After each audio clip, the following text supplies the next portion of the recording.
Hi guys, welcome back to another edition of Throwback Thursday.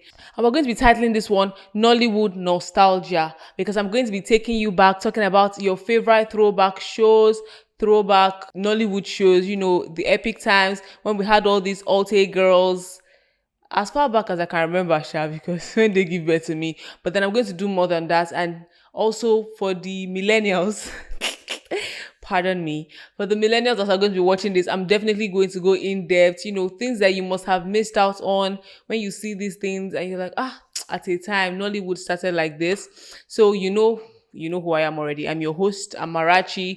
And now we're going to be diving deep into the fascinating world of Nollywood, tracing its roots from the early days to the unforgettable moments. I mean, while I was preparing for this, it was just like, wow. So it started from here. This is the movies that we see these days. Like there's this movie that came out recently, in the 20s, Abby, in 2000 and something. I'm not sure of the exact dates. Glamour Girls, where we had Sharon Oja, Take Makinwa, and let me not go and bite my mouth and say her name now. They'll come for me. But like I'm seeing Glamour Girls, and I'm looking back into the Nollywood throwback, and I'm seeing there was a Glamour Girl there was a movie titled Glamour Girls in 1994. Wow.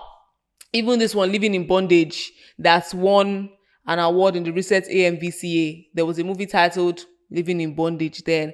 So it's like, okay, these people got inspiration from somewhere.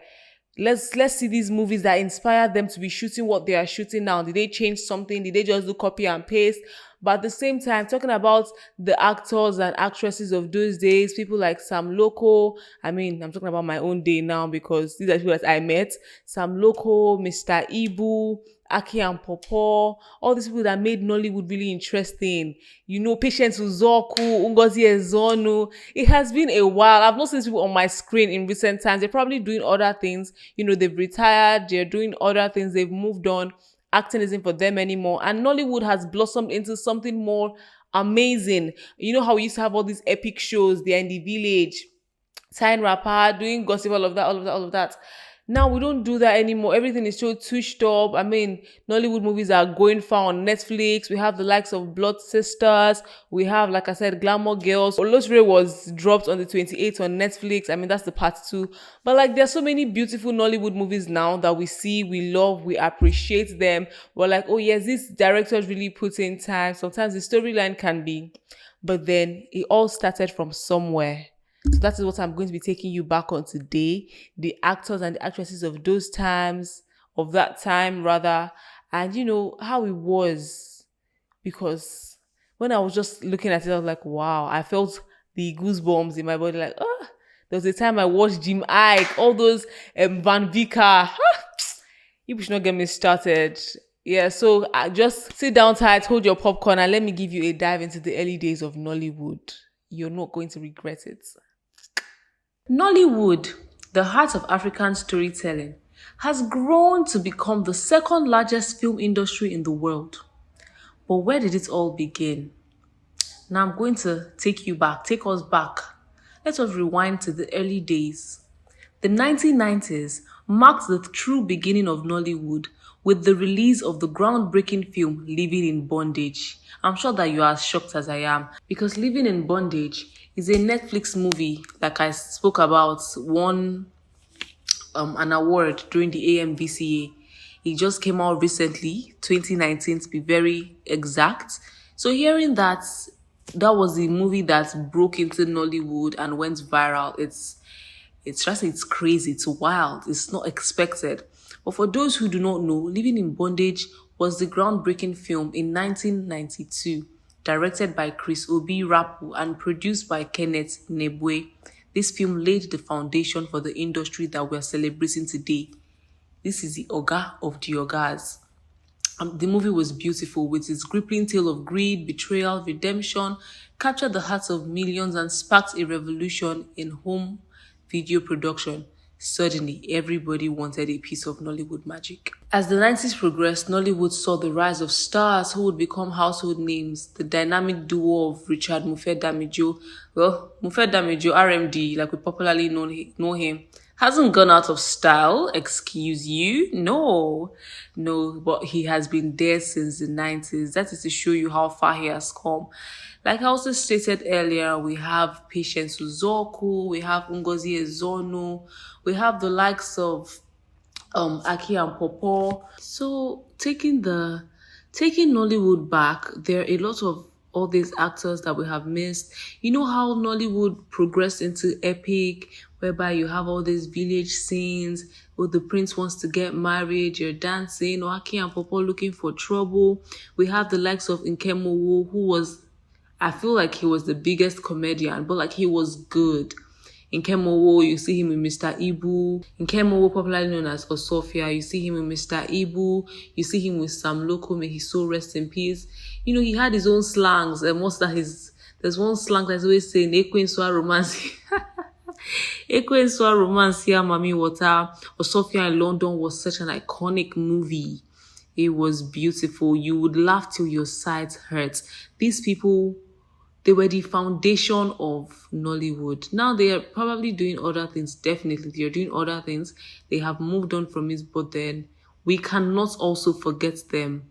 You think Nollywood, you remember these people. You think YTK baddies, YTK vibe, you remember these people that formed our childhood basically.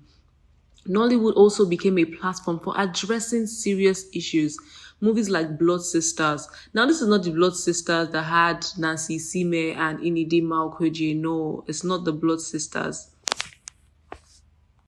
No, it's not the Blood Sisters that had Inidi Maokweji and Nancy Sime and all of that. No, this is the Blood Sisters that had Genevieve, Nnaji, and Omotola.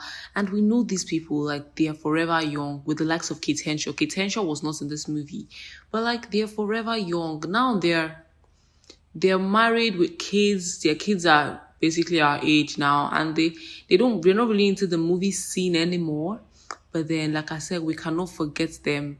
In the Blood Sisters, they tackled themes on family loyalty, love, betrayal. But like I said, also there's also Blood Sisters now that came out recently, trending on Netflix.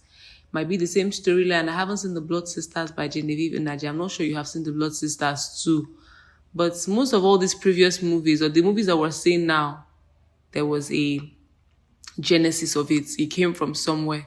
Speaking of stars, the early 2000s saw the rise of iconic actors like Ramsey Nouah, Genevieve, Jim Ike, Nadia Buhari, Van Vika. These are Ghanaian actors. But then, it's Africa. It's one Africa. I don't understand. Anyway, their performance captivated their audience. And their names are all over the place. I don't think you go out and you say Jim Ike and people don't know who you are talking about. You're not living under a rock. No, you're not. You say Jim Ike, you say Genevieve, they know who you're talking about. Ramsey Nouah still acts. He was in this movie, Merry Men. I know we still see him on our screens. We still hear about him. We still see him active and popping. It's not like, but then we know that he also started from those days. Let us not forget the influential directors and producers as well, because these Nollywood movies that you are seeing, yes, but we have people. Let's not forget the influential directors and producers like Tunde Kelani. Yes, we have the likes of Tola Odunsi now, Moabudu doing beautiful things on screen, and many more others. But we also know that there are people who started this game, people who, brought these ideas, who started Nollywood, and now others are, taking it to where it is getting to. But there was a foundation. Tunde Kelani brought us the unforgettable Sawa Rode in 1999, and Amaka Igwe, whose Violated remains a classic.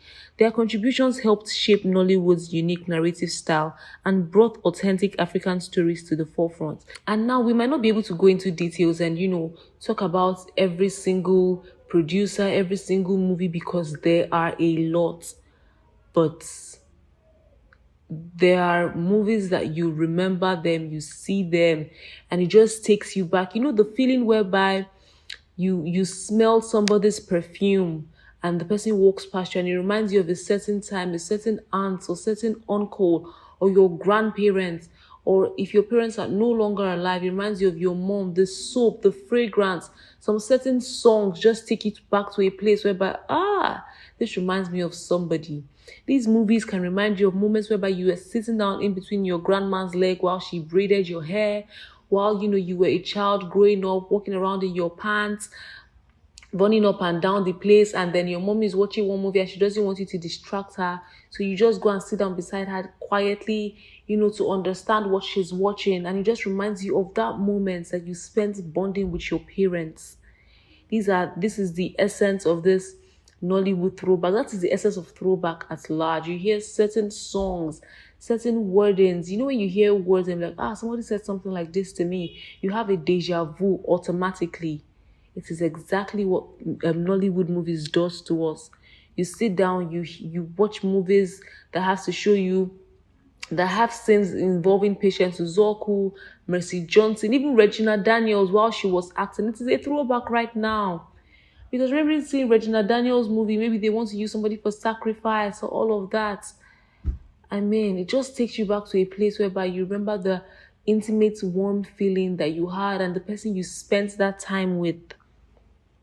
Nollywood's journey also marked its evolution in production quality and storytelling technique. We can also see that it has improved over the years. At a certain time in my life, I didn't like to watch epic movies because I was like, you know what, I have outgrown this. So now it has improved, it has done better.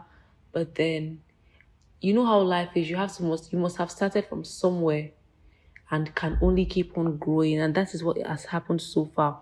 As we look back on these memorable moments, it is clear that Nollywood is not just an industry. It is a cultural movement, a storyteller of our time, and a beacon of African creativity. So whether you're reminiscing about the classics or just discovering them for the very first time, because there are a lot of things that when I was looking into this, I was like, wow, the R's and O's that I add and O is not here. So, whether you're just hearing and discovering them for the very first time, Nollywood has something for everyone. So, if you were as, should I say, amazed by that as I was, it was beautiful. I mean, it was beautiful. Too many movies that they are filming now. Blood Sisters. So, there was even a Blood Sisters from then. I know now they're doing so much better. The acting is more, should I say, more sophisticated because things have actually changed. But then, in those times, these movies formed us. Should I say formed us? It formed our childhood. There were things that we're used to. Basically, taking life experiences and acting it, and children are learning from it. Your parents are saying, you are watching home video. You are seeing that you are doing this, all of that. It really took us back to our childhood days. It took us back to gathering in the living room, watching with your grandparents because parents did not really want us to watch TV. Go and read your book. But watching with your grandma, people are discussing about the Nollywood movies and they say close your eyes in this part. I mean, it was beautiful. The likes of Jim Ike, like I said, Van Vika, man. No, there was a time that I was obsessed in love, pairing them up, Nadia Buhari, Jackie Appiah, John Dumelo, oh my gosh. And like I said, we have the ones for the millennials, people that they watched, people that were strictly watching Yoruba movies. Nollywood is beautiful. You can see the growth process and they are doing so much better now. And I mean, keep up the good work. Keep up because we're amazed by how far you guys are taking us. And we're grateful, but like we're really amazed and we're rooting for you. So with that being said, I cannot wait to see you in the next edition of Throwback Thursdays. Bye for now. I remain your host, Amarachi.